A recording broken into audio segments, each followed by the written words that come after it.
Good day, everyone. Welcome to today's episode of Health Talks. My name is Dr. Deepak Moses Ravindran. I'm a periodontist and implantologist with more than 16 years of experience in this field.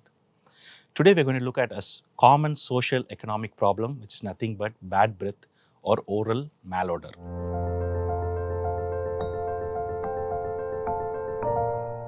Bad breath or oral malodor. So why am I calling this as a socio-economic problem? So bad breath is generally a problem in which a person is having difficulty or is embarrassed when he goes out and meets the public or goes and meets other people. So let us say you have a teacher, a bank teller, or anybody working in the field of recreation. They have to generally meet and talk with a lot of people. So bad breath is generally a sign of not taking care of your good health, and it can lead to very unpleasant episodes. So it is a social economic problem also. Why is it an economic problem? Because generally patients tend to spend a lot of money on masking the odor rather than actually treating what the problem is. So breath malodor is considered as a social as well as an economic problem. Now there are various types of bad breath that we generally see when we walk into a clinic. One is a genuine halitosis, when a patient generally has a problem which can be treated and then go ahead and diagnosed. The other problem is a pseudo-halitosis, when the patient has a fear that he is generating bad breath and he is very socially awkward and generally doesn't go and meet and visit people. Sometimes there can be other reasons, for example, an extraoral reason. Apart from the oral cavity, there can be other parts of the body that also emit odors that can cause some amount of smell inside the oral cavity. There can be intraoral reasons also, like from the tongue, from the teeth, that can also cause a bad breath for this particular patient. So in general, bad breath can be broadly divided into extraoral reasons as well as intraoral reasons. So first, let us look at the intraoral reasons why you have bad breath. Now, let us say you have lots of teeth that have caries and these are not filled. So this becomes an area where food can accumulate and bacteria can grow.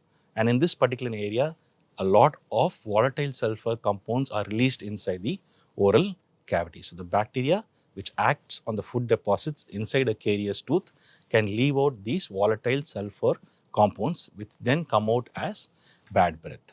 Okay. It can also be seen very commonly in patients who have gum disease. So in gum disease, there is a breakdown of the gum tissue and the gums are generally red, swollen. There can be bleeding from the gums or there can be pus discharge also from the gums. So around the tooth, there is a pocket that is formed, and within this pocket, again, you have bacteria which is working on the gum tissue or on the tooth or on the bone and is destroying whatever tissue is there, and it again leaves out gaseous products which is coming out as bad breath. The other reason can be presence of a tongue coating. So in the earlier days, we would have seen our grandparents or great-grandparents generally clean the surface of a tongue. Nowadays, that is almost an outdated concept. So sometimes you have a very bold papilla that is present on the surface of a tongue. So these papilla are very, very important for tasting. However, once food forms on that particular surface, there is a coating that is formed on the surface of the tongue. And if this coating is not removed, this can also cause or be a source of bad breath. The other reason is for patients who have dry mouth or otherwise known as xerostomia. So xerostomia is generally seen in patients who have problems in their salivary glands when there is a reduction of the salivary flow. So this will again have to be treated either surgically or non-surgically. So these are the basic intraoral reasons why you can have a bad breath. There are also various extraoral reasons. That means from other parts of the body, gaseous products can be emitted and can come out through the oral cavity and can cause bad breath. So these can be blood-borne or non-blood-borne products. That means the gaseous products can come out through the blood or through other sources. One very common example is for patients who have uncontrolled diabetes. In patients who have an uncontrolled diabetes, generally they have poor oral health. They have a lot of gingival abscesses, a lot of swelling in the gums, a lot of pus discharge, a lot of bleeding. And along with that, they will also have a very fruity odor that is emitted if they do not control their sugar levels. There are also patients who take a lot of medications. Generally, if you take antibiotics for a long period of time, the common complaint is that patients say that they have a metallic taste on their tongue. So this can also be a source of bad breath or bad odor for the patient.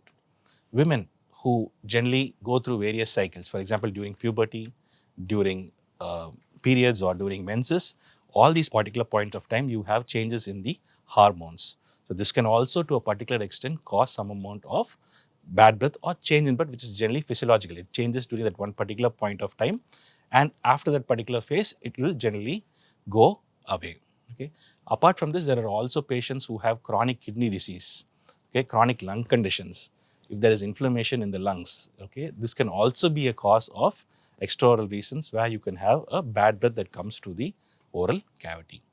However, a very common reason why you can have bad breath is the presence of any infection in the ENT area, which is the ear, nose or throat area. So if you have a chronic inflammatory sinusitis, okay, or you have a post-nasal drip, all these reasons are also wherein you have bad breath that comes to the oral cavity. Any ear infection for a long period of time, that can also emit bad breath. Tonsillitis, which is not being treated for a long period of time, can also cause some amount of bad breath with time. So the most common cause for developing bad breath because of extraoral reasons is because of an ear, nose, throat or an ENT condition. Apart from this, you can also have gastric disturbances. For example, patients with GERD, gastric esophageal reflux disease, they can also have some amount of bad breath inside the oral cavity. So there are various extraoral reasons also that are present. So when a patient comes to us and generally complains of bad breath, the first thing that we do is to take a proper examination, find out what the actual problem is, whether it is a genuine halitosis or a pseudo halitosis, whether the patient is actually just feeling awkward. It's very, very important to communicate with the patient. If it is a genuine halitosis, we then have to identify whether it is an intraoral cause or an extraoral cause. So we would generally go ahead, do all the fillings, restorations, remove all the decayed tooth, do a proper cleaning, review the patient, and then see if the bad breath still persists. If needed, we will also have to modify the patient's oral hygiene methods also. For example, we might have to introduce a tongue brush. Okay, we might ask him to change the way he's brushing, or we can also give a mouthwash for these particular patients. So after this, we will generally ask the patient to follow this for a 2-week period, and then we will review him. If the problem is still persistent, then in all probability it is an extraoral cause. Like I said, the most common extraoral cause for bad breath is because of an ENT condition. So we would then refer him to an ENT surgeon to find out what the problem is.